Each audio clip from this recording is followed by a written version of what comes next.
महागठबंधन में प्रधानमंत्री के चेहरे के नाम पर चुप्पी साध गए सलीम इकबाल शेरवानी। पूरा मामला उत्तर प्रदेश के बरेली जनपद के औला के जहां पर आंवला नगर के अमन बैंक्वेट हॉल में आंवला नगर पालिका चेयरमैन सईद आबिद अली के यहाँ पारिवारिक कार्यक्रम में शामिल होने पहुंचे समाजवादी पार्टी के राष्ट्रीय महासचिव सलीम इकबाल शेरवानी ने मीडिया से बातचीत की। उन्होंने 2024 के लोकसभा चुनाव में 40 से 45 सीटें जीतने का भरोसा जताया। बसपा में सुप्रीमो मायावती से गठबंधन को लेकर सवाल पर उन्होंने साफ इनकार करते हुए बीएसपी को बीजेपी के समर्थित पार्टी बताया। ईसीसी को लेकर जब जानकारी ली गई तो उन्होंने इसका कोई संतुष्टिपूर्ण जवाब नहीं दिया। स्वयं को चुनाव लड़ने की बात पर फिलहाल इनकार कर दिया। वाकई पार्टी का निर्णय है। उन्होंने कहा कि सपा विकास के मुद्दे पर चुनाव लड़ेगी। सपा ने प्रदेश में विकास किया है। वहीं भाजपा पर आरोप लगाया कि भाजपा पार्टी के समय में महंगाई चरम पर है। राहुल गांधी से गठबंधन को लेकर उन्होंने कहा कि हमारा राहुल गांधी से गठबंधन हो गया है। जब उनसे पूछा कि पिछली बार कांग्रेस के गठबंधन से नुकसान हुआ था, इस पर बोलते हुए कहा कि कांग्रेस के गठबंधन के बाद हमारा जनाधार बढ़ा है और वोट भी बढ़ा है। इस बार यूपी में 40 से 45 सीटें जीतेंगे। इस अवसर पर सलीम शेरवानी, पूर्व केंद्रीय मंत्री आबिद रजा, पूर्व मंत्री ब्रजेश यादव, विधायक सहसवान, जिलाध्यक्ष शिवचरण कश्यप, पूर्व विधायक महिपाल सिंह यादव, अमित राज सिंह, जिला पंचायत सदस्य अरविंद यादव, पूर्व ब्लॉक प्रमुख विजेंद्र सिंह यादव, डॉक्टर इंद्रपाल सिंह यादव, मस्कूर खान व अफसर खान समेत तमाम लोग मौजूद रहे। सच से कनेक्शन के लिए विशाल सक्सेना की रिपोर्ट। इरादा नहीं है अभी, क्योंकि सबसे पहले तो ये जो हम लोग कोशिश कर रहे हैं कि सारी ऑपोजिशन की एकता हो, जिसकी आपको मालूम है एक मीटिंग बिहार में हो चुकी है, अब दूसरी मीटिंग उसकी कर्नाटका में होने जा रही है। हम लोग का यही इस वक्त उद्देश्य है कि सारी ऑपोजिशन की पार्टियां एक होके चुनाव के मैदान में उतरे। यूपी में क्या हालात रहेंगे, गठबंधन करेंगे? हाँ, यूपी में भी बहुत ज़ोरों से बातचीत चल रही है कि कांग्रेस, समाजवादी पार्टी, जयंत चौधरी, ये सब एक मंच पे खड़े होकर चुनाव लड़े। कांग्रेस और सपा पहले भी कर चुकी है गठबंधन चुनाव में, उसमें तो बहुत बड़ा नुकसान उठाया। देखिए, हालात अब फर्क है। अभी भारतीय जनता पार्टी की सरकार को 9 साल हो गए हैं और जो हाल है मुल्क का, चाहे वो महंगाई को लेके ले लीजिए, चाहे वो बेरोजगारी को लेके ले लीजिए, उसमें बहुत ज़्यादा आदमी तकलीफ में है। और जब हम चुनाव के आंकड़े देखते हैं तो जब पिछली दफ़ा भी भारतीय जनता पार्टी की सरकार बनी तो उनको 36% वोट मिला था। 64% वोट जो था वो बढ़ गया था, जो अलग अलग पार्टियों को मिला था। कुछ अखिलेश जी को गया, कुछ मायावती जी को गया, कुछ जयंत चौधरी को गया। मैं यूपी की जैसे बात कर रहा हूँ। अब हम कोशिश कर रहे हैं कि ये वोट बटे नहीं, तो ये एक बहुत बड़ी ताकत बन जाएगी। और भारतीय जनता पार्टी को मैं कहीं बढ़ते हुए नहीं देख रहा हूँ, क्योंकि अगर आप उनके आंकड़े लें तो कर्नाटका में ज़्यादा सीटें हैं, गुजरात में सब सीटें हैं, राजस्थान में ज़्यादा सीटें हैं, मध्य प्रदेश में ज़्यादा सीटें हैं, तो बढ़ेगी कहाँ? पिछले चुनाव में सपा बसपा और राहुल मिलकर लड़ी थी चुनाव, क्या हुआ था उसमें? देखिए, उसमें 2 चीज़ें हुई थी।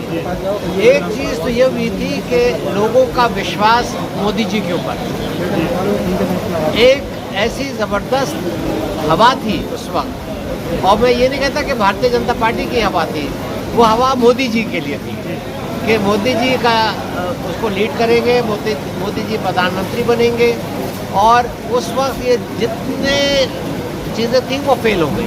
मगर अगर अभी आप हाल के चुनाव देखें, जैसे कर्नाटका में कांग्रेस की सरकार बनी, मध्य प्रदेश में भी लोगों को उम्मीद है कि कांग्रेस की सरकार बनेगी, छत्तीसगढ़ में भी लोगों को उम्मीद है कि कांग्रेस की सरकार फिर से आएगी, राजस्थान में भी लोगों को उम्मीद है कि टच एंड गो वाला मामला है वहाँ पे। तो मैं ये महसूस करता हूँ कि वो बात अब बहुत फ़र्क हो गई है और अब जो ये ऑपोजिशन की यूनिटी होगी, किसको प्रधानमंत्री बनाएगा आपको संगठन पूछते हैं? वो ज़रूरी नहीं है। नहीं, कोई नाम तो आपके ध्यान में वो जरूर बनेंगे क्या? नहीं, वो जरूर वो जो बात आप सवाल उठा रहे हैं वो उलझन डालने वाला सवाल है। वो सुलझाने वाला सवाल तय नहीं हुआ। बीजेपी का जो है बीसी वोट खिसक रहा है, बड़ी चर्चा है कि बीसी वोट बीजेपी से हट रहा है। अब मुझे देखिए, इतनी डिटेल में मैं नहीं जा सकता, मगर मुझे याद है जब इमरजेंसी के बाद ये हुआ था कि इंदिरा गांधी हटाओ, तो उस वक्त लोगों ने ये नहीं देखा था कि कौन प्रधानमंत्री बनेगा, बस एक मुद्दा था कि इंदिरा जी हटाओ। कौन सोचता था कि मोरारजी देसाई हो जाएंगे, कौन सोचता था कि चरण सिंह जी हो जाएंगे, किसी को उस वक्त मालूम नहीं था, ना कोई नाम आगे चल रहा था कि कौन बन जाएगा, मगर एक ये था कि इंदिरा हटाओ। इस बार यूपी में क्या मुद्दा विशेष रहेगा? यूपी में क्या मुद्दा रहेगा 2024 में?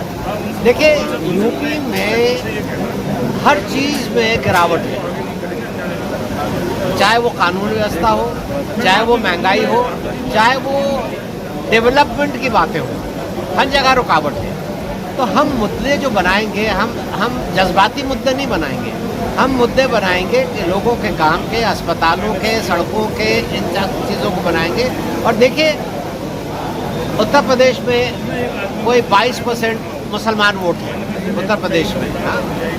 कोई 10-11% यादव वोट है उत्तर प्रदेश में, 8-10% ब्राह्मण वोट है उत्तर प्रदेश में, और बाकी कौमों के वोट हैं। अब जैसे हमारे साथ ये कहाँ गए, ये लोधी राकेश राजपूत साहब बैठे हैं, ये हमारे पार्टी के सचिव बने हैं, राष्ट्रीय सचिव बने हैं, योगेंद्र पाल सिंह बैठे हैं, ये राष्ट्रीय सचिव बने हैं। तो अब हम हर कास्ट के लीडर्स को बढ़ाने की कोशिश कर रहे हैं कि हम उनको वहाँ भेजें और अपनी पार्टी की ताकत बढ़ाएं। समान नागरिक संहिता पे आपके क्या विचार हैं? समान नागरिक संहिता पर क्या विचार है आपके? लागू होना चाहिए या नहीं लागू? देखिए, हर मुल्क में ये चीज़ का स्वागत होना चाहिए, मगर उसमें क्या मुद्दे आएंगे ये किसी उस नज़र से नहीं होना चाहिए कि हम इसको नुकसान पहुंचाएं या उसको नुकसान पहुंचाएं। अगर हमारे देश में एकता होती है, हमारे देश में यूनिफॉर्म सिविल कोड के आने से सबको इंसाफ मिलता है, तो लागू होना चाहिए आपके हिसाब से? मेरे हिसाब से उस पर बहस होनी चाहिए।